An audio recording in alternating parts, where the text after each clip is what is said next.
Latin Mass affects me deeply, deeply. How come? Because it feels like they're not selling me a car. And when I go to some Mass with the guitars and stuff, and I'm from, Santa Ynez, right? So that's where I was catechized. And there's a lot of guitar playing, and there's a lot of what feels like they're trying to sell me on an idea. Yeah. Whereas what I feel when I went to Oakland and went to and by the way, there's a very incredible version of that as well. That's super activating and very emotional that I've experienced up there with Father Bobby. There's also, and Father Peter, but there's also this something that happened, Christ the King in Oakland does a Latin Mass every day of the week. And it feels like it's not being done to sell me on anything. And it feels almost like I'm being let in on something very special. And the quiet, it activates something in me where it feels like I found something. It's a little bit like a band. When a band is pushed on you, it doesn't feel the same way as you finding it. When you find it, then you root for it. It feels like this special thing that you found, and you protect it, and you hold it, and it's yours.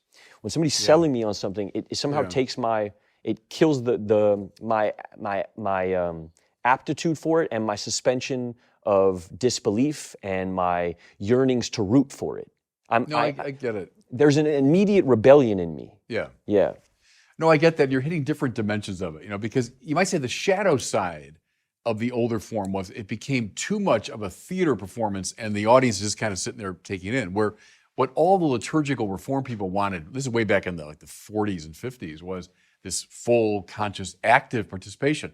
So that the congregation is not like just watching a show, but we're involved. You say the give and take and so on. But then the shadow side of the other approach, I think you're right in saying I can feel too put upon, like they're, as you say, trying to sell me something. Yes. And, so trying to find that organic rhythm. Because you don't want to be exclusive either. No, right. Which is what Latin Mass feels like sometimes. It feels like I have to know Latin to experience it. But however, I would also say that there's certain language where I don't need to know the words. Yeah.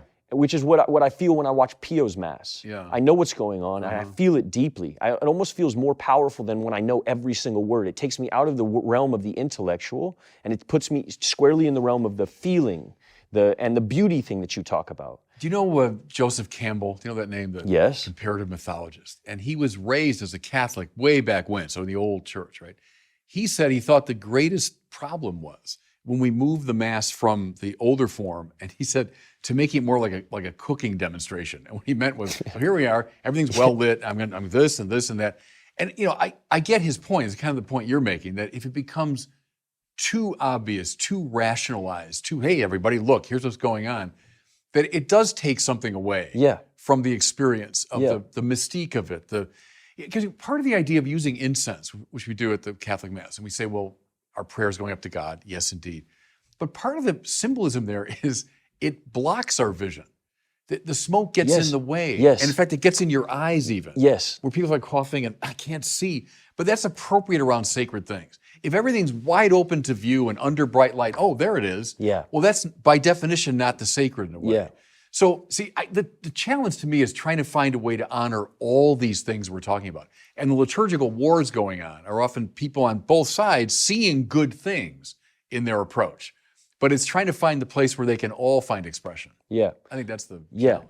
And I do, as a person who's involved in the arts, to deny some of the senses, it heightens some of the others. So when you put me in this rationalistic, logical, word, plot, it takes me out of the feeling realm.